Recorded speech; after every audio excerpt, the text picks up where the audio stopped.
So generative AI is a stream where you need to be on top of the news, right? You need to be on top of the trend, and every day, every moment, something is changing, something is evolving in the stream, right?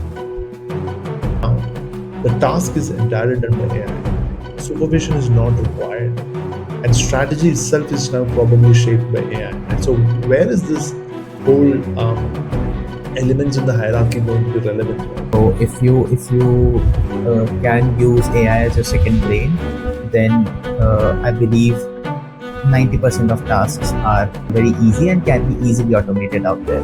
One person company can still make a lot of money. One person plus 10 agents can still do things.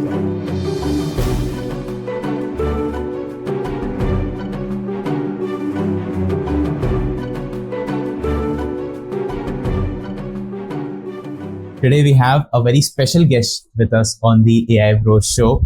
So, who is a founder and a visionary leader, co-founder of Green Pepper, who has experience in leadership across startups and Fortune 500s. I welcome Mr. Krishna Kumar today with us on the AI Bros show. How are you doing, Krishna? I'm good. Thanks for inviting me, Mohammed. Yeah. So, let's get the conversation started, I believe. Absolutely.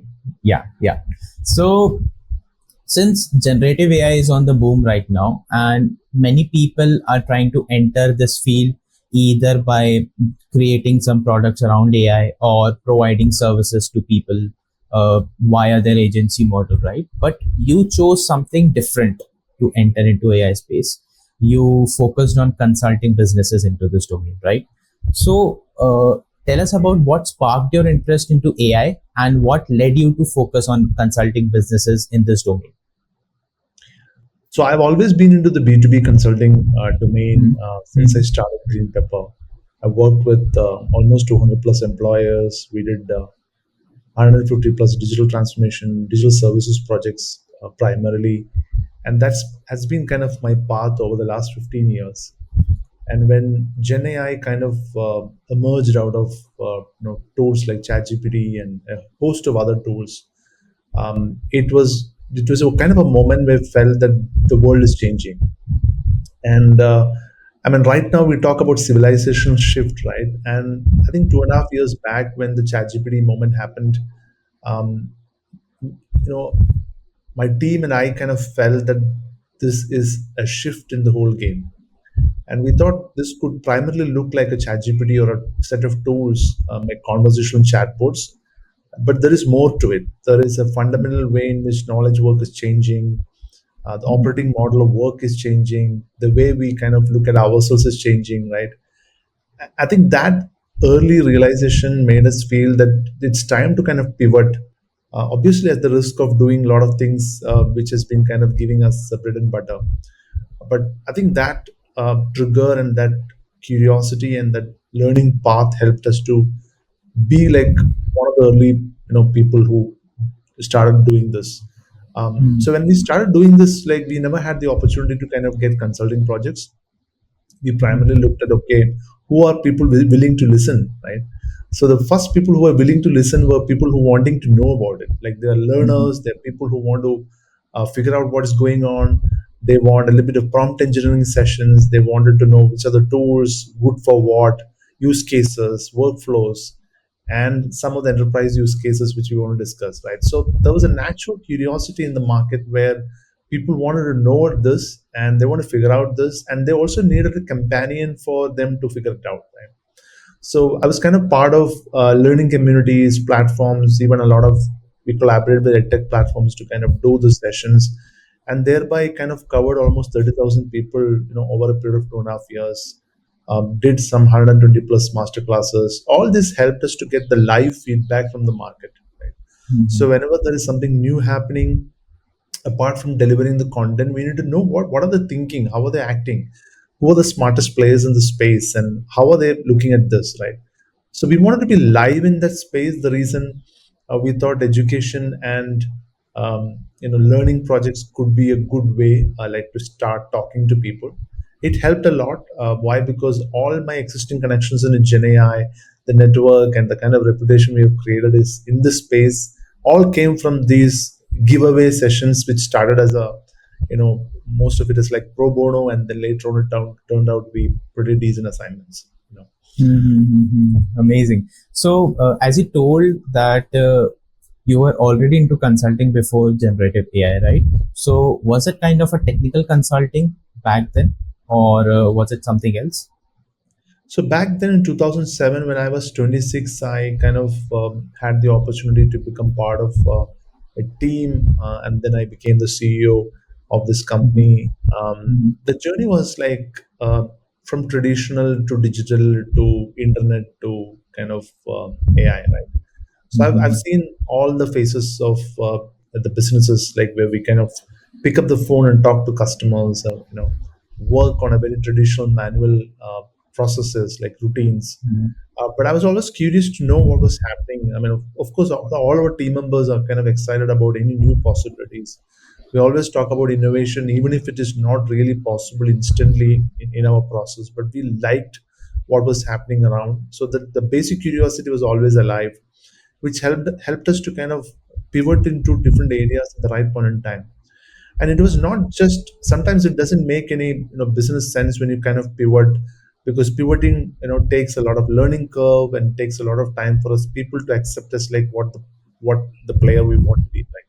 Right. So if you move to AI, I mean, nobody will accept you as an AI player until you kind of prove it, right? If Right. you move to digital space, it will take maybe 2 or 3 years for us to kind of uh, to give a proof of work we have done, like which is decent enough for people to believe that we are good enough, right?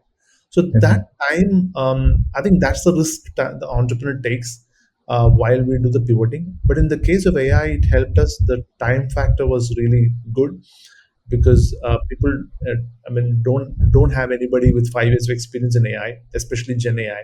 So anybody who had that edge, right, a 1 month or 2 month edge on Gen AI, who is a curious learner, who goes and explores tools and finds out different use cases and is ready to go and confidently and talk about it, they were accepted in the market, right? So that, Mm. I think that was, I think so every pivot, so earlier pivots took a lot of time, but right now the pivots are very faster, right? So today I was Mm. reading about a post in LinkedIn where people are talking about how OpenAI as a company is not just a chat engine. It is kind of evolved to be like the operating model of the entire knowledge work. They can Mhm. connect all your systems, your cloud partners, everything into one, and then still do the work, right? So it's not just one tab. They want to become the knowledge work operating system. So that's where we are right now, and it is exciting and sometimes a bit scary also. Why? Because we don't really show how long can we catch up like this. Right now Mhm. we have the energy, we have the spirits to do this, but sometimes it's too many things going around.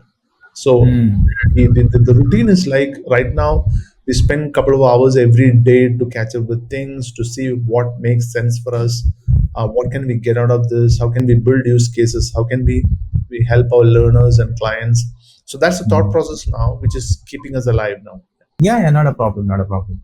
So generative AI is a stream where you need to be on top of the news, right? You need to be on top of the trend, and every moment, something is changing, something is evolving in the stream, right?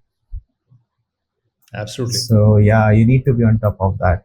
So let's cut the chase. Let's head towards green pepper. Tell us about green pepper, and let's keep it more of into simpler terms so that even the non-techies could get what green pepper is actually.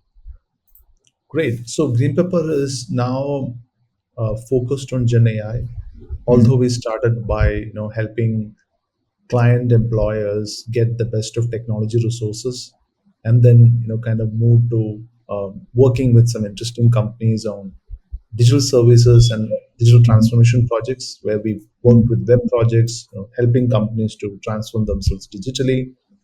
And in 2022, we took a kind of bold pivot to kind of really focus on Gen AI without even knowing what is in store for us. Like sometimes Gen AI is like everybody's game, and what is there to do in it? Like, are we a Gen AI user or a learner or educator or a consultant or a builder?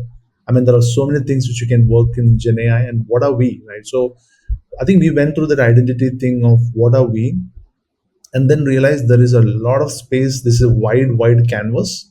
It's not a niche space like a cloud Hmm. computing to focus on. It's a very wide Hmm. canvas, and we have a lot of playground to play, and we can even invent new tournaments for that matter. And that's the way Right. we took GenAI. I mean, it's not a set of tools. It's a civilizational shift. It's a transformation. It's a new operating model. It's a new Mendel model. So finally, we realized that it's not just a set of tools. It's a new way of thinking and looking at knowledge work. And that kind of, I mean, triggered the whole thought process of playing around, helping people, thinking about new problems. What could be the next step? In terms of learning this. Yeah, so that's how it is exciting. So for that matter, Green Pepper's evolution has been from technology hiring to digital transformation to Gen AI. And in the Hmm. process, I think we've kind of had great relationship with people whom we have worked with. But the Hmm. focus has always been, can we grow and be part of the growth of the clients we work with, and that was really the focus when we started also. So the fundamental values are the same.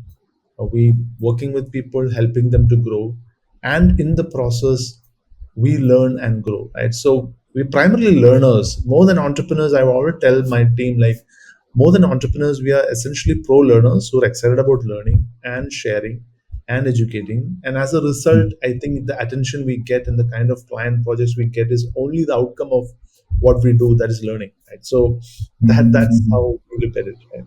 So the Got it. evolution Got it. has been like this, and the process of working has been great.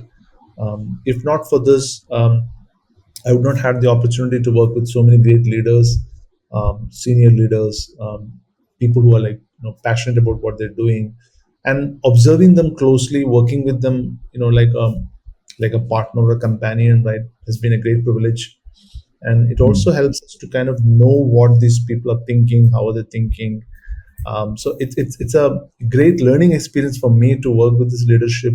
Even though I never worked with big corporates, I have kind of worked with those corporate leaders, how they take decisions, how do they shape judgment, how do they stay curious, how do they manage people, how do they Hmm. communicate, right? All this Hmm.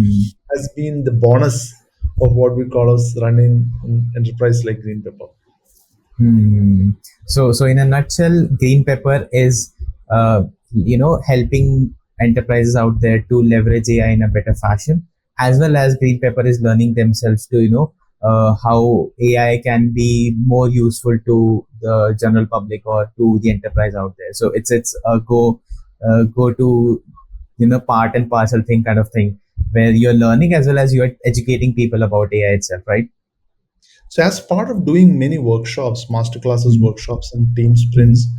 we've realized that what enterprises need right now is not just training programs, they need a war room, right? So, Hmm. for Gen AI, they need a war room, more like an intense command center where we pick up some enthusiastic aspirants, who are AI, who could be AI champions inside the company, and we Hmm. work with them to get some pilot projects done so that there is real proof of work or proof of concept. And once the Hmm. proof of concept is interesting, then we go to the pilot, and then the pilot projects, once it gets the feedback from their own people, we get to kind of work with more of such projects, right? So War Room is one of the ideas which kind of emerged. So there is a playbook we have even published about GenAI War Room. It's a 100-page playbook available on Gumroad. What we Hmm. do is, it's only because we did so many workshops and direct interactions with these people we realized that what's the real challenge with these people, right? Hmm. Where do they get stuck, right? What kind of mental models do leaders require to operate in this kind of environment, right? What are the tools? How do we get them familiarized with the tools? How do we kind of unstuck them? Sometimes people are stuck in certain kind of ideas. How do we get Hmm. unstuck them, right? And how to show them use cases. Like demonstration is the best way to kind of teach AI. There is nothing people will believe except they see what's happening on the screen, and most of the time, people are mind blown by what we show, right? And people think, okay, Hmm. are these things possible? We never knew, right? So when we have this kind of wow Hmm. moments in an enterprise workshop, it leads to clear, pilot projects. Mm, So one way of looking at it is to kind of create a sense of urgency for this kind of projects. That's why we call Gen AI War Room, and there is a purpose to it, right? It's not just it takes time. So I worked with mm, digital transformation projects, so I know that there was a lot of time they took to kind of evolve and grow and innovate. But in AI, I think they don't have much of time. They have to move fast, they have to operate fast, they have to experiment, they have to fail, they have to iterate, and then figure out a new way of thinking which is required for making AI work for the enterprise. Right? So that process is something which you're trying to sell. And okay. most of the enterprise don't want that. They want deterministic outcomes. They want very well defined projects, which won't or probably may not happen with in an AI space. Right? So we are Mm, giving a good companionship for enterprises to make them see what's happening, look at AI, in a different way, and help them to kind of build use cases. So the war room is mm, something which is working right now, and I've kind of always been talking about this to leaders, and they're pretty excited about it. The fact that the kind of sense of urgency a mid-sized company can bring into this kind of projects is very unlikely most of the time. But mm, I think if we can get that, I think there is an opportunity for that. interesting. Very interesting. So, since you have been into digital transformation space and you are operating into generative AI right now, and as you were discussing how you are, helping enterprises through war rooms and different kind of playbooks and etc. to adopt generative AI into their operations. Tell me, with your experience, what major challenges usually companies or enterprises face while the adoption of generative AI, particularly you can say from a security standpoint. First of all, I think people feel Gen AI is kind of text to text. So they give a prompt, they get an output, they feel it is average, and then they feel okay. This is probably something which is happening already, and why should we kind of give special attention to Gen AI? What's in it for me, right? That's something which any leader would look at. Of course, they are excited about AI, ChatGPT helping them to write emails, summarize stuff, and generate some insights. But more than that, what can it do? Right? That's when we as a team need to kind of tell them so many interesting use cases which they would not have kind of had the time to experiment with. Right? So we always have to tell them that it's not that you have not sensed it coming. It's because you don't have the time to understand so much of things happening in that space. Right? So all our job is to kind of curate the best of capabilities, use cases coming up in this space, and to put it together and make it available for our enterprise clients who don't have the time for it. So essentially, we are selling time. Um, I don't know how much leverage we have in that, but I think we are enjoying it right now. So so far so good. And that time we take to learn is now converted into some bit of knowledge assets. We're transferring that to enterprises, and they value it because it would have taken at least probably 500 hours of work for them to figure out all these things, the insights we're going to share with them. Right? So they are saving clearly 500 hours of experimentation when they work with us. We straight away go and tell them the insights. We kind of help them to avoid the mistakes which most of the beginners do, and we help them to get straight to solving problems, right, which really matter to them. Hmm, interesting. So, like this is actually pretty good because people right now are not fully aware about the capabilities of generative AI, and at one point, Green Pepper is trying to generate some use cases where you can, at least for enterprises, where they can leverage AI in a very easier manner and they can integrate it into their workflows. That's actually very amazing. So this is kind of telling people how you can leverage more or extract the juice out of the current generative AI knowledge or current LLMs available out there. Okay. So recently we published a small playbook for people who really don't have much of time but can read at Mm. least some of the use cases. It's called Gen AI Industry Stack. Okay, Okay. which means we have covered almost 22 verticals, different verticals: retail, banking, healthcare, insurance. 22 verticals and functions, and then given top three use cases of this each of this vertical. So why I Okay. mentioned top three, because these are three use cases which are mostly used in these verticals. There could be Mhm. 100, but then these are three things which people immediately relate to. There is a very clear GenAI capability out there to kind of solve this problem, right? So, Right. I mean, I got a lot of interesting response from startup ecosystem people saying that this has been a great curation. And the curation, the point where we reached the curation was very simple. Why? Because anywhere we go, we ask them, what are the things you're doing with GenAI? And Mhm. they say scattered stuff, right? And then after the demo and the use cases discussion, or we do a team sprint, and then they would come up with at least 50 to 60 use cases they can work in the enterprise, right? So if one enterprise, so for example, in a banking organization, there are 50, 60 use cases people come up with just by looking at the existing use cases. I'm sure it could be more. Yeah. And why are you not venturing into it? Why are you not doing it? Right. So from 60, then we came to 15, and then finally we came up with three use cases which are like low risk, high impact, right? Okay. And like you said, a very important question you asked, like in a security perspective, how organizations see this. Right? So bank is a classic example of having a chief information security officer in place who would always be concerned and sometimes super skeptical about what's happening in AI, the data residency, where is data going, how is it going to be converted, and all those things. So we even have some CISO ready Gen AI, stack, which we can have, like, because we have spoken to a lot of CISOs, right? Like, so I understand where they come from, what their point of views are. Like, so it's kind of helped us to do a bit of risk assessment in a CISO lens, right? So how they look at things, and then Mhm. kind of make it easy for them to kind of approve these projects. So this is a way I think we almost have to evolve to work with, and this is all evolution, right? So 1 year back, I never knew this is how the evolution would be. 2.5 years back, I had just a wide canvas, and we were just trying to play around and work on it. But right now, I think things are getting clear. We know what is good for us, what's our best strength in this, what are we not good at. Things are getting clearer Yeah. and clearer. Mhm. Interesting. Yeah. Amazing. So, tell me about Pep Tools. So I read it on your website that there is something called Pep Tools which Green Pepper offers, which is powered by OpenAI. So, uh, what is that? And is it also the part of the initiative that Green Pepper is working right now, or is it something different? So I think when custom GPTs started, we thought to kind of see what are the internal tools which we can build with, which is powered by OpenAI, right?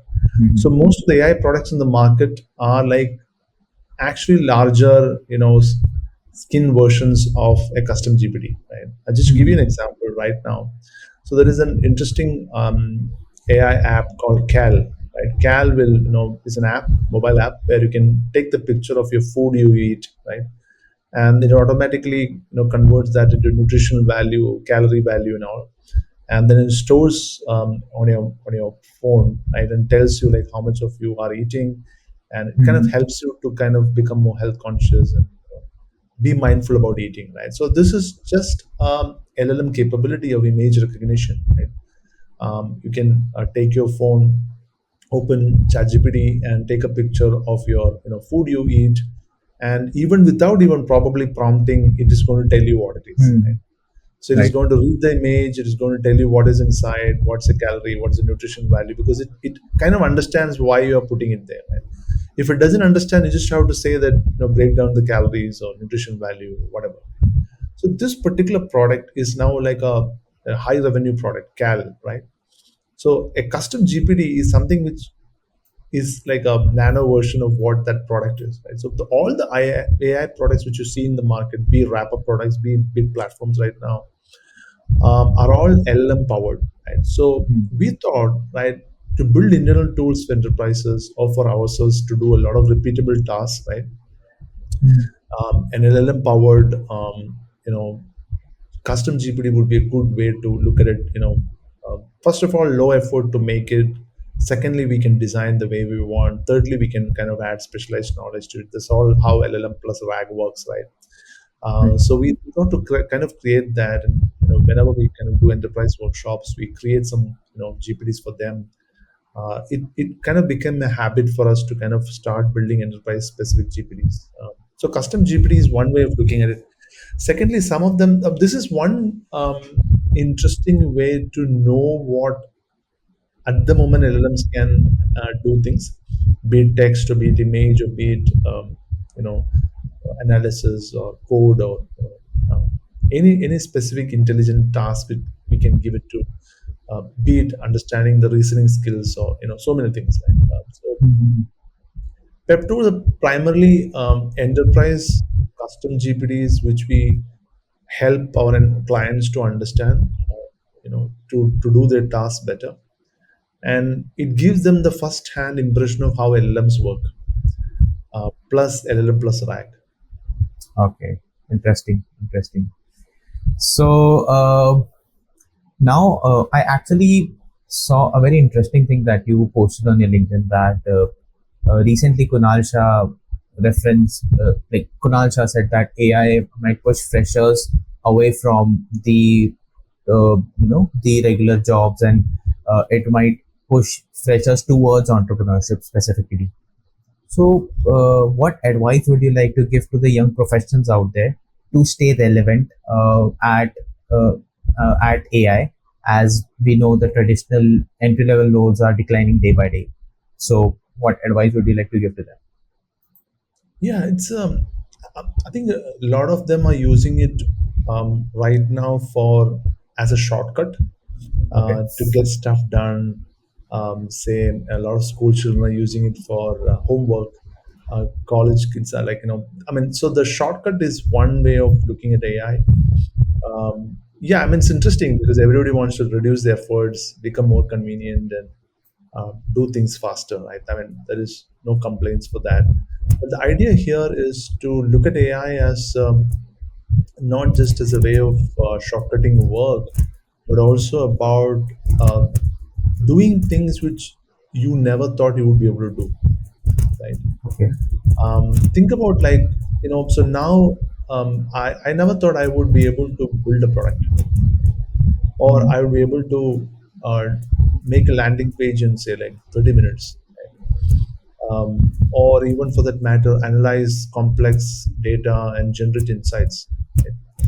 Or even for that matter, do management consulting on projects which I have not done before. All these are possible with AI now, right? So instead of looking at existing tasks and trying to, get it done with AI by reducing time, why don't we move to an entirely new zone where we never thought would be possible, right? Like, one example would be anytime. So I've always been a boutique consulting entrepreneur, so I know getting in team members, interns, research associates, UI UX developers and recruiters and all. I've always been thinking any business model would require at least 20 people to make it like reasonably successful, right? Right now, my thought process has changed. I feel that maybe a one-person company can still make a lot of money, right? Mm. One person plus 10 agents can still do things, right? So now people who are coming out of colleges should start thinking that, okay, probably I may not need anybody's direct dependency or work, but still Mm. can go ahead and build a decent company, right? With a set of tools and AI agents in place, or even for that matter, workflows. Right? So a Mm. one-person company is a. I mean, when I say one person, it's not the technical one person. It's just one person plus the AI. Making things possible for you. Right? So that's the Mm. level at which now thinking has arrived. A lot of things which we never were able to do creatively, right? Not everyone is a copywriter, not everyone is a composer, not everyone is a strategist, right? We can't have everything, for us. We may have some experiences, problem solving muscle we have developed on a particular problem, right, over a period of time, and we've done this so many times. But right now we have the luxury of moving to other areas and still try things and get stuff done. That's the Mm. opportunity here, and people can look at it not just as a time saver or a um, you know effort saver, right? It's much beyond that. Mm. Interesting. So, people should definitely look AI as their companion rather their go-to shortcut for any kind of work that they are into. They should look AI as if they are talking with their partner, or they have anybody out there with whom they can share anything, or they can get valuable feedback out of their work. So they should treat AI better like that rather than just correcting their grammatical mistakes from the emails, right?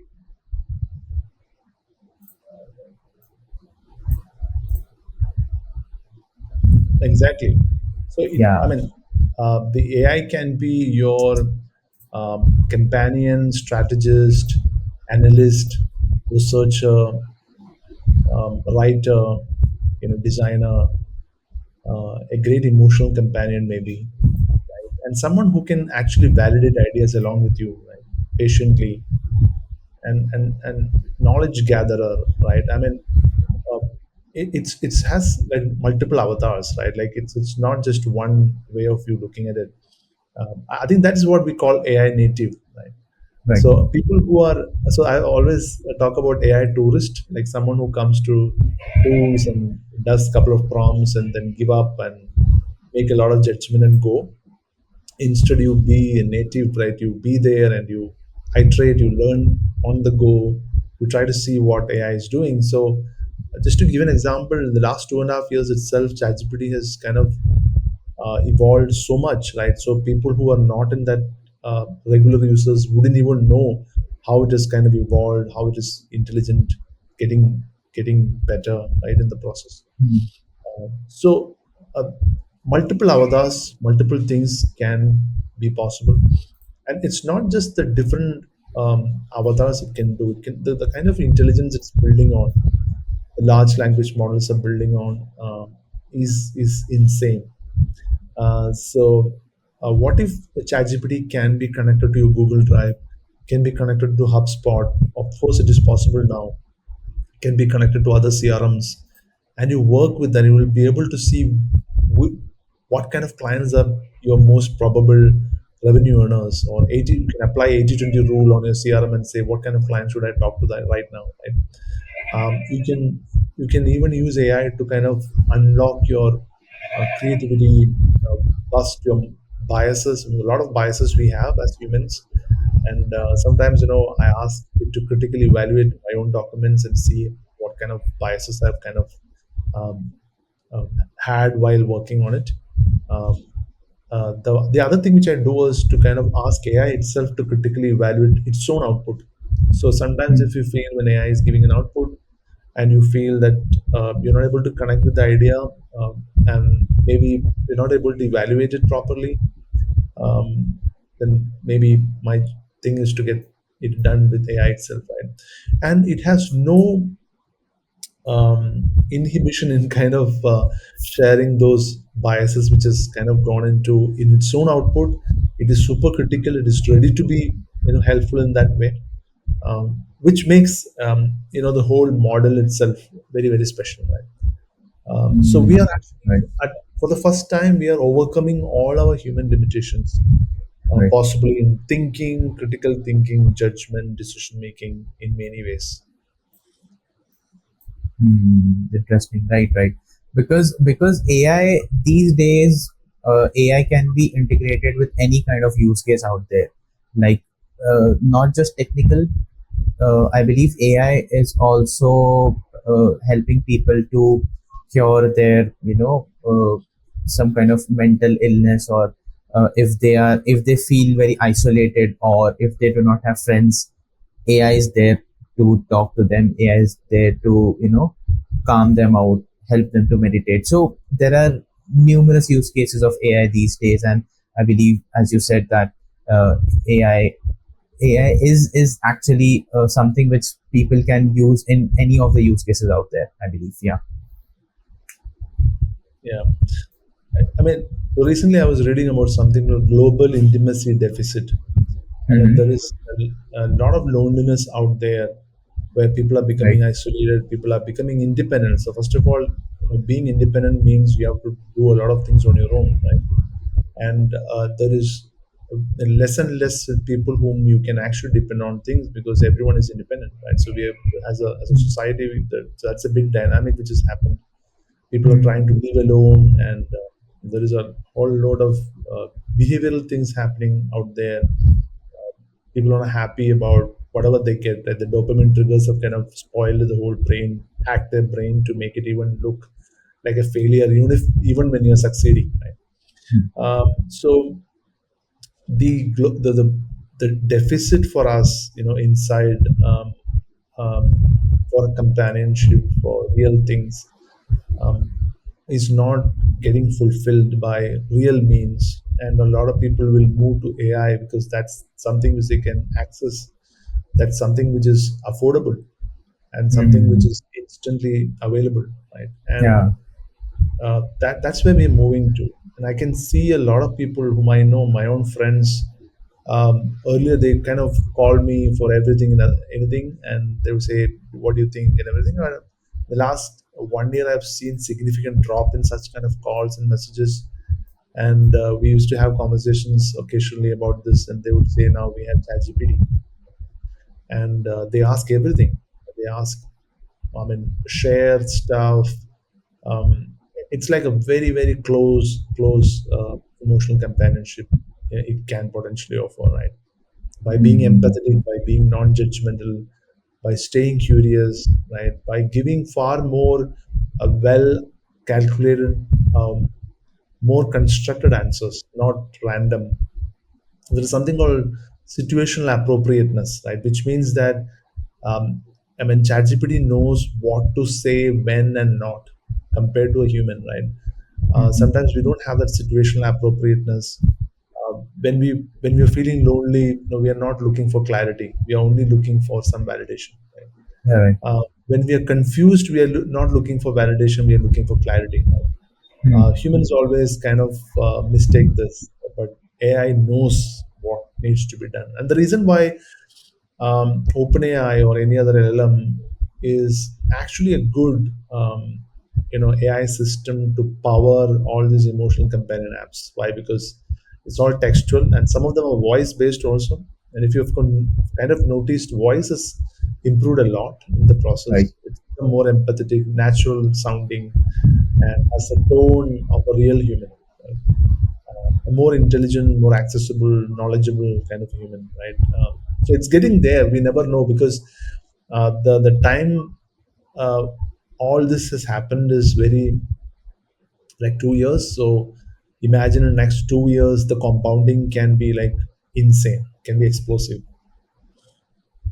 Mm. Very well said, actually. Very well said. So, you actually also said that AI isn't just tech, it is also a rewiring of cognition, right? So, what's one truth about work, learning, or leadership that AI forces us to confront uncomfortably? I think one thing, this is not just a tech revolution. This is a cognitive revolution, right? It's kind of rewiring our thinking. It's a new operating model. We need to have new mental models to kind of adapt to AI native thing. One thing which I always felt that, people have thought of these as set of tools are going to take a bit more time to understand what's happening, but people have kind of felt that it's a shift. It's not just a tech shift; it's a civilization shift where the entire 100-year knowledge work model is being questioned at every level, right? Mhm. Um, Look at knowledge work. I mean, knowledge work is like less than 100 years actually. I mean, after the industrial work, the industrial age, the knowledge work emerged, and a lot of information services started. Knowledge work is all the big four and all doing knowledge work intensely. Professional services firms doing knowledge work, right? The fundamental idea of knowledge work is that a human doing the task, at the next level somebody supervises them, and the next level somebody does the strategy. Mhm. And the task to supervision to strategy has always been the model, the hierarchy of how the knowledge works, knowledge model works. Right now, the task is entirely done by AI. Supervision is Mhm. not required, and strategy itself is now probably shaped by AI. And so, where is this whole elements in the hierarchy going to be relevant, right? So this is a serious thing, and that's where the entrepreneurship is going to be thriving more than management. So essentially, management is, you know, for entrepreneurship, but I think entrepreneurs also will have to rewire themselves to see what kind of processes can actually help us to make money in the whole thing. You don't need a lot of managers. The whole mid-level Mhm. management where they're trying to communicate with each other and you know, get communication going through, managing a set of people because they believe people are ultimately not working and they have to kind of supervise them, get stuff done, right? That knowledge work model is fundamentally questioned by AI. I mean, you may not feel it right now, but the underlying changes happening in the LLM space and all this Gen AI is moving to that area, right? The reason why we will Mhm. feel that the hiring is kind of affected a lot. A lot of people are moving from hiring more to hiring less with 10x impact. So one resource expectation is very high right now. So one resource is like 10x resource. So somebody is hiring right now, they're expecting that resource to use tools and 10x productivity, do more things than usual. Right? So that's the expectation, right? Hmm. Okay.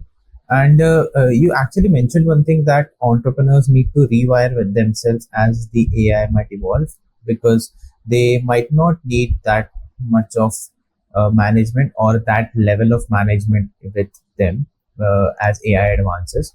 So, is that also true for enterprises in the near future, or what can be the case for enterprises? So we have seen product companies with 50 people doing big projects, right? Like anyone for Right. that matter, you know, a 50-member team, so WhatsApp and all this Instagram with some 200 people, right? These are companies who've created huge value with much less number of people. Right? We have seen that in the last 5, 10 years. And Mhm. AI is, I mean, can be much bigger while we have maybe one or two people building a $1 billion company, right? You can see interesting companies coming in the space. And at the same time, you will also find 95% of the companies getting wiped out in the process of getting there, right? So it's not that everyone is going to be successful in the game. Just like startups have a failure rate of 95%, you might also have 95% failure rate in terms of the kind of work we do, right? Earlier we had a very linear kind of life where out of 10 things we do, probably 4 or 5 things become successful. Right now the focus required to do something, and betting on particular thing might be very difficult. Why? Because we never know how long this would stay Mhm. relevant. So being relevant, being there to monetize, and be having a market, identified to work on that area would be one of the challenges with entrepreneurs. Right? But at the same time, Mhm. entrepreneurs and enterprises can now start thinking of doing more things with less resources, more AI, and more Mhm. impact. Mhm. Uh, Interesting, because AI is advancing, and I believe people, the developers. Let's take the example of developers. Developers in the near future might become more like HRs while they're managing AI agents who can code for their product or who can code for their cause. So I believe management is slowly going to is will slowly come to an end where AI will take over that place sooner or later, I believe. Yeah, so developer productivity has been much in discussion. Why? Because Hmm. most of these tools are able to generate code bases. It takes 2 3 minutes for to generate a 200 line code, which Correct. used to take a lot of time. Even though a lot of people work with GitHub code, this is generating new code and is helping process of building much faster. You need proper programming thinking, you need logical thinking and all. But even then the whole brick and mortar of code has gone, right? You don't have to pick every line of code and construct it.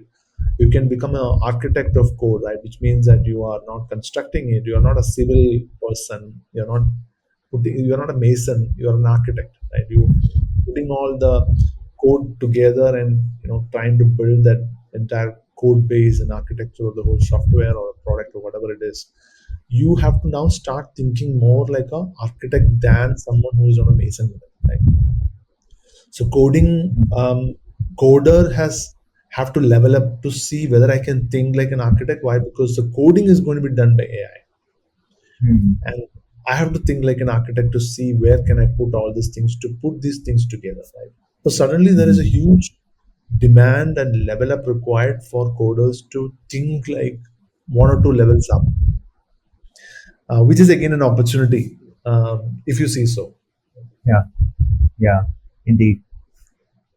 So, since you might have met with so many enterprise leaders out there, definitely you might have met many leaders and entrepreneurs out there. But many, I believe, many of them are still stuck in those traditional methods or those traditional thinking, right? Those traditional approaches out there of businesses and marketing. Let's say, what's the one question you wish everyone or at least the leaders should ask themselves before starting an AI initiative, given the fact that they are still on the traditional pathway of technical side or the marketing side? I think they can ask like a couple of questions. Most importantly, one is um, what kind of tasks can I automate with AI Mhm. that will bring down a frustration in the team? A lot of tasks which are frustrating, right? And if you can bring down the frustration in the team, that itself will be a huge move because people will love you for that, right? Mhm. They feel the task has been done by somebody right now and they hate it. And now AI has taken over that, and that automation is pretty welcome automation there. Two is a lot of time is gone, even if you enjoy doing it, a lot of time is gone to building that or producing that output. If AI can do Mhm. that, we are saving a lot of time. Now, when we save time, we become more, become more reflective. We think a lot. We do strategic moves than trying to just do routine stuff. So we are moving from routine to strategy in that way. Leaders can think Mhm. of, can I bring in more creativity in the process with AI? Not everyone is creative. Like less than 5 or 3% of people are creative, and AI can bring in creativity. It can give options to you. It can give options which you never would think of. Right? Fourthly, Mhm. a lot of things which require more accuracy. When humans do work, okay, accuracy is important, and they might miss out on those things. For example, document intelligence or things which they do repeatedly, they might lose accuracy in the process, and AI can take over that. Which means that accuracy improved means clients are happy and you get the benefit. Right? The judgment can be improved in some areas, right? So that way, the capabilities of the large language model can be effectively used as a powerful source of work inside a company, and a leader should start thinking in these lines. Maybe get more people to the discussion and see what can they do. Can we build GPDs? Can we build internal tools? Can we hire SaaS companies, or what? Like get the SaaS in. I mean, there should always be some time spent on moving towards this journey, right? Um, are we taking enough steps to become AI native in the process? Um, Mhm. are we solving more problems with AI, thereby becoming more productive, more efficient, more accurate, more creative, um, and reduce frustration? And I think that would be a good Mhm. way to start. Interesting. Yeah. And even many big entrepreneurs, like if you might have followed, many big entrepreneurs like Dipinder Goyal. I think Dipinder Goyal himself told very clearly that I would like to work with any kind of enterprise or startups out there who uses AI as their second brain, right? So if you can use AI as your second brain, then I believe 90% of tasks are uh, very easily sorry 90% of tasks are very easy and can be easily automated out there. Absolutely. So Yeah. the idea of second brain is interesting. Why? Because um, And so instead of calling AI artificial intelligence, I think there is a new term which I found to be very, very meaningful, which is used by the former chairman of Google. He said it's called non-human intelligence. Okay. Um, uh, I mean, when you say artificial, it has a problem, right? We don't like artificial stuff. This is human. There is human intelligence, which our brain is capable of and our body is capable of, and then you have the non-human intelligence, which is an entirely different kind of intelligence, which is constructed intelligence, right? And that makes it interesting. Why? Because when I thought about more of it, I felt that is exactly the same, right? It's non-human, but that is the intelligence we want to access. Hmm. So right now, when you are in doubt, you call someone whom you think is an expert and try to access his intelligence, right? And now we have non-human intelligence, which is already proven in many things and pretty reliable, affordable, and no tantrums, right? You can go and get it, right? I mean, so that's how we where we are right now. Absolutely. Yeah, absolutely. So, talking about second brain and so many opportunities out there, since Green Pepper and you yourselves have built so many custom GPTs out there to help enterprises or to help any for good cause, right? Uh, what Tell me one mind blowing use case that you have in your mind that that should be worked upon, but no one is building anything about it right now. Like no one hasn't touched it yet. Yeah, one thing I thought of is recently, and I kind of shared with the community also, was like in India, I think there is still a need for um, practicing English, um, like because we don't get to kind of communicate with seriousness all the time, because most of our friends, like, we are very informal, casual. We don't get to practice our speech, right, or like the way we talk. And what if like OpenAI's Whisper, AI, the voice thing can be used to build a product where you can actually practice speaking to an AI and improve your thing, right? Hmm. I mean, the AI can act as like a restaurant person or an air ticket person, anybody, right? And then you have conversational thing with it, and you improve your way of communication, right? Voice based, right? And the voice has a lot of potential, I would say. I'm sure that there is going to be a huge number of AI companies emerging in the voice space, especially in outbound sales or calls, customer service. So recently, one of my learner shared with me something which he has built. It's like an inquiry thing. If you want to inquire about something, you just have to put the number, and a call will come to your phone from an AI agent, a voice agent, and the voice agent will explain to you everything. And I kind of tried that, and I was mind blown by the fact that the voice sounded so natural, and I never ever felt it is fake. I never felt that it's awkward. It's so good. It's flowing, and it was so helpful, Right, empathetic, right. knowledgeable in all ways. Right? And so I think that's where we're getting, right. We have where it only a very high quality person can talk like that. I mean, and those people will not be available for this job, right? You can't talk to a restaurant owner because they don't have the time, right? Because if you Right. want to talk to a restaurant owner, they will keep the call in 45 seconds. But whereas voice agent can talk to you for 4 5 minutes. Right? So a lot of jobs which are repetitive can be done by AI, and that's the beauty of it. And voice is a huge, huge area. Hmm. And Yeah, platform. yeah, absolutely. Giving AI the voice it requires, giving AI the speech, the dialect was the best innovation that we have achieved till now, because uh, giving giving sound to a source, an extremely powerful knowledge source, can be very helpful to humankind, I believe. And we can see there can be numerous or n number of use cases that can be generated through AI voice agents out there. So that was the best thing that I believe. Yeah.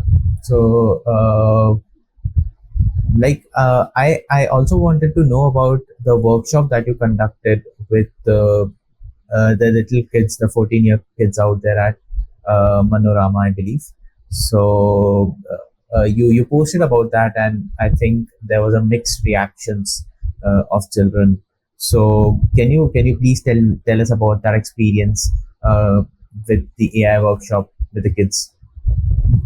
Yeah, so these were like students from different schools, and more like a festival organized by a major media group in Kerala. All of them came and they were super excited about the AI workshop as such.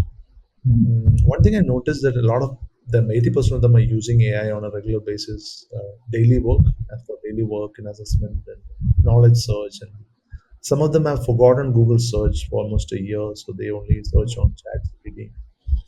Some of them are a little skeptical, and I found the reason that the teachers or sometimes the parents kind of advise them against AI, right? Because most of the media, if you look at, is not very AI friendly. Media is always talking about AI in a very negative light. Right? They don't share what is good for them. I mean, just because electricity can kind of sometimes has shock value, right? It doesn't mean electricity is bad, right? Of course, you can't play with electricity. You just have to use electricity in the right way and channelize it, Right. and that's how we power infrastructure and run countries, right? For that matter. Same thing there. There are good actors and bad actors. The bad actors are very less. The good use cases are innumerable. Right? So if you kind of help them to get a perspective of what the good use cases are, apart from entertainment, right? So my job is like everyone will find their ways of entertainment. You don't have to guide them, right? Right. For education, you have to guide them. Hey, these are the best things to do, right? So the first time when you get a smartphone, you don't download Udemy, right? You Right. download YouTube, Facebook, Twitter, Instagram, all for fun engagement content, right? But after all that, you may try. Okay, now let me try to learn something, and then you may download some tech apps, right? So that's the last option, right? Right. Uh, for a mobile user, for an AI user, right? So how to use AI for curiosity, for learning, to keep your curiosity alive is something which I shared, and they loved it because I created almost 25 examples in which you can actually learn AI, any complex subjects, including science subjects, STEM, Wow. and people loved it. Why? Because the examples, like, I mean, of course, I created this with ChatGPT itself and showed it to them and told them, like, what ways. So if you hate maths, how can you love math with AI? I mean, that's one example I gave. If you love crime stories, then how to learn physics with crime investigation mode, Wow. right? How to gamify chemistry and how to play around with these tough subjects, right? Which will make you feel more closer to the subject. Because most of the time, students will start hating the complexity of the subjects because the way it is taught and the way they learn this is not great. I mean, that's not the way to do it. So AI can, kind of change the game altogether.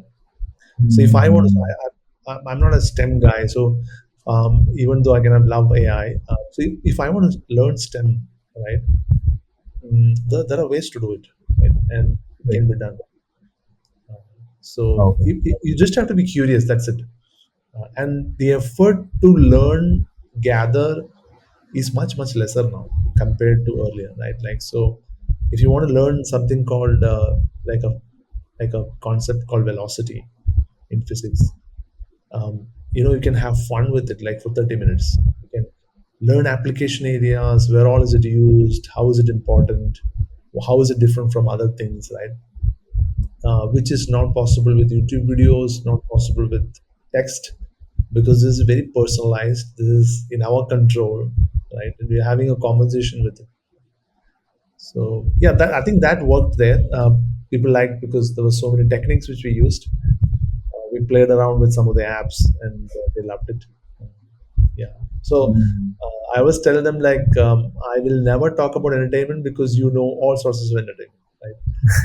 You don't need guidance for that, right? I mean, maybe Yeah. I'll get a guidance from you on that, but on this, yes, I have an edge. So better listen, right? So, Definitely. Yeah. Interesting. Yeah, because children usually run away from studies, and they don't want to uh, learn science. They don't want to do maths. They Many of them hate social science. They cannot memorize geography. So AI can be, a bridge. Can be a bridge between their knowledge, between their learning and their fear, and they can easily learn that subject out very easily, right?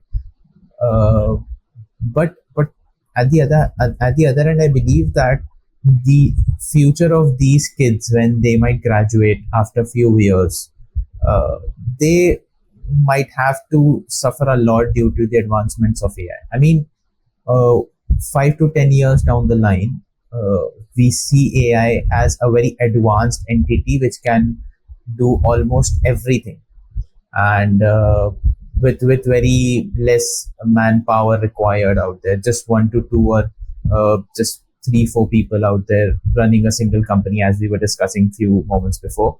So what do you think, how do you foresee the future generations, the future of these children out there when they graduate in the future? At the way things are progressing right now, um, I don't think the whatever prediction we have or whatever we think about jobs or how would their normal day work would look like, say like 5 years from now. Mm. I seriously don't have an idea, right? But what I can imagine is that with these LLMs and AI systems, growing at the kind of pace which we see right now, okay, thinking that this pace will continue, right? Because you need a lot of data infrastructure, GPUs. So there's a whole story of Right. infrastructure thing around it, but I think that will be solved. I think that's the kind of money which is flowing into this space. So I mean, you don't have to worry about infrastructure. It will happen because the more the users, the infrastructure has to be ready. So considering that pace, the entire knowledge work will be redefined. Um, People will become micro entrepreneurs. They'll start. Earlier, knowledge work was seen as a kind of status work. Uh, Families love now knowledge work. Why? Because you don't go to the sun, you put in the computer and work with sophisticated people, right? That's the expectation. But I think micro entrepreneurship will change the game. You might have to do different kinds of things. You might start portfolio activities, like you do three, four things to keep money coming in. Um, so freelancing, independent businesses, more physical businesses can also emerge. Why? Because you have a lot of time available, right? Even the knowledge workers have a lot of time available. Why? Because AI is doing so many things. They can focus on strategy. They can focus on development. They can focus on real relationship building, right? So the focus area from manual to more of relationship based things can happen. Mm. So I'm just trying to imagine. Okay, so there is no clear answer to it, but the world will be very very different. It's not like what we talked about last 20, 30 years. Um, and I can see that coming in. So we will work with AI agents more than real people. Sometimes these people are going to be working with 10 AI agent coworkers. We call it digital coworker, Yeah. and you can get stuff done with them, and you might report your manager maybe very once in a month or so, because a lot of work is getting real time updated, and you have the dashboard and everything. You don't need a lot of conversations to happen.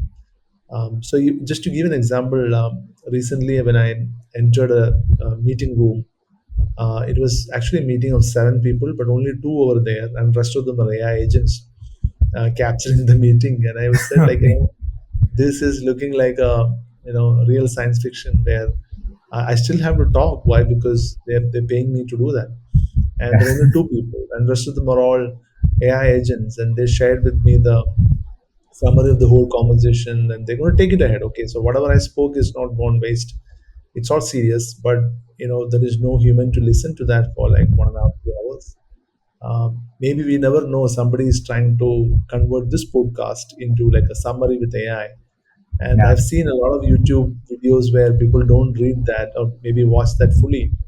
they put it there and get the insights, time-stamped insights from there, right? So people have lost the patience to watch, these things, but sometimes they listen. They have a lot of time because AI is doing a lot of work. So it's like content game has improved a lot. If you really look at last 2 years, any content you look at, content is growing. Right. Instagram, of course, there are 1 million views. Content is kind of improving a lot, right? That means a lot of people are watching it. They have time to watch it. Why? Because their time is saved by AI.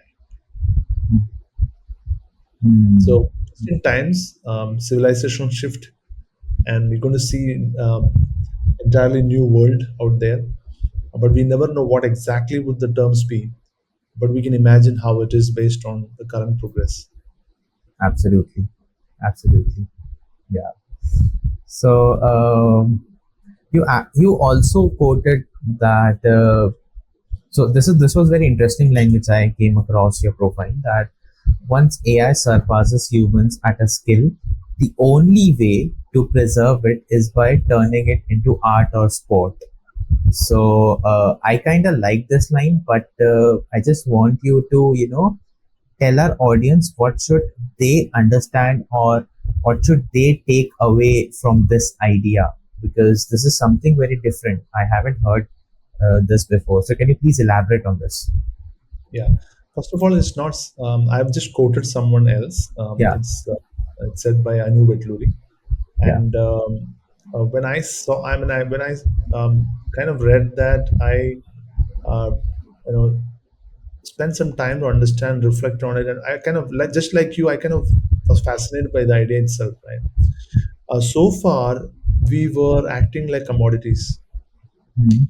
Like, you do work and no one knows about it. It just goes into, like, it just you get paid for it, right? But tomorrow you don't. You convert that into a cult, craft, sport, or art, right? Anything which you do, for example, you have a lot of clients, but then the clients don't care about you after that, right? Or they won't come for your special events, but cult people will come and will do anything for you, right? So the real human thing is not about the way we have constructed the entire corporate systems. Like, corporate systems are like anti-human in many ways, right? When I say anti-human, it's not like against humans, but it's not necessarily like what humans are designed for. Hmm. So humans are designed for sport, moving around and doing stuff, and then you want sport fans. You have cult, where you have create communities who like belong to each other, and they feel a special feeling when they kind of talk to each other. You have art, which makes you feel special about what you do. Right? These are things which actually we want. But because of this corporate systems, we're kind of designed in incentives and things like that. We've kind of forgotten that real human thing. Only when you make Hmm. a lot of money, you start getting back to art, sport, and cult. Right? Yeah. So in India, we always talk about all these influencers talking about you need to have 10 crores of your corpus before you kind of retire. Makes sense because the world is going to be different. There's going to be inflation. You have to kind of cover up your expenses and all. This all makes sense. But the point is, they are focusing on the corpus thing, right?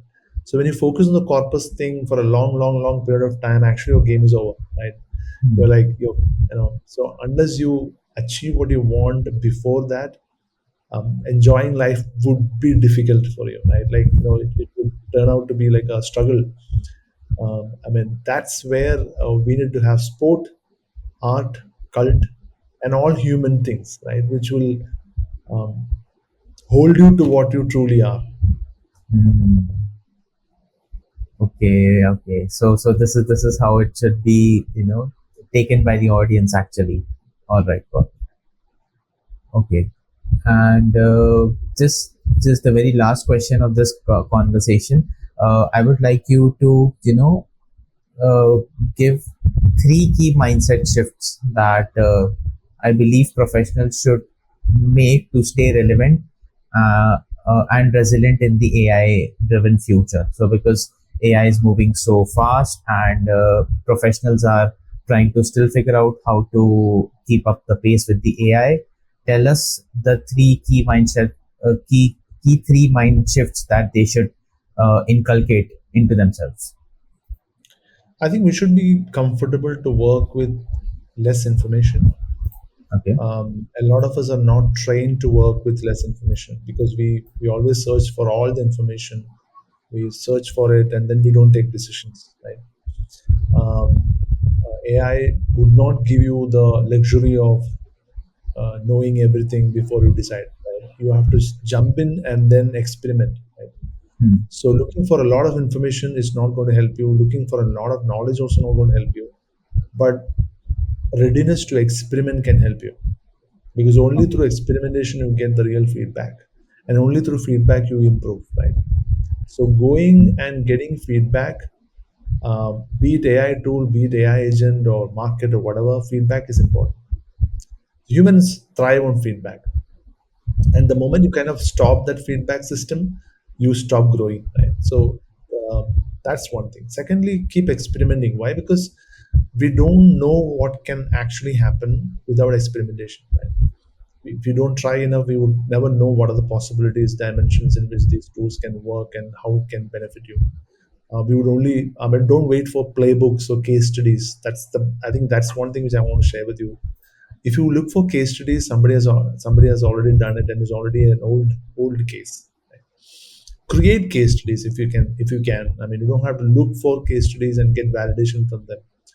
And don't look for playbooks. Create playbooks for yourself because that can only happen with experimentation and curiosity. That's the true AI native mindset which we can have, and then be ready to fail on certain projects without having to get embarrassed about it. Why? Because a lot of people in the corporate feel that if the project fail, it kind of shows bad on me. But it's going to be even worse if you don't try that. So keep doing that small experiments, keep building that. And I always during our meetings, we say that after the weekend, on Monday, Tuesday, we discuss things and say, what did you learn in the weekend? Because weekend is a time to level up, truly level up. Because weekdays, we have a lot of things, your pressure, calendar, your timelines, and everything coming in. But weekdays, if you can get 2, 3 hours, focus 2, 3 hours, that makes a lot of difference. Yeah, these are some of the things which maybe Yeah. keep Interesting. in mind. Yeah. Very, very, very well said. So, thank you so much, Krishna, for being on the show. I cannot thank you enough for your time that you have given to us, the experiences that you have shared on this show right now. This was indeed an amazing conversation to learn and explore. And something which you would like to say before we end this conversation to our audience, or anything which you'd like to share. Yeah, so check out our website, maybe greenpepper.in. I'm pretty active on LinkedIn, you know that. Yeah. Yeah, so always welcome to connect. And yeah, these are a couple of things always helpful. And the reason I share more on LinkedIn is because when I get an idea, I think about it, I reflect, and I kind of get feedback. I think LinkedIn is a place where I get immediate feedback. If Absolutely. not on comments, people come back to me on DMs and they say, hey, "Why do you think like this?" And I mean that's a good way of connecting. Apart from all the education bit we do. Yeah. All right. All right. Sounds good. So thank you so much for being on the show, and we'll see you in the future videos of the AI Pro show with many more content, and we'll surely have a great conversation then as well. Yeah. Bye bye. Thank you, Mohammed. Thanks. Pleasure talking to you.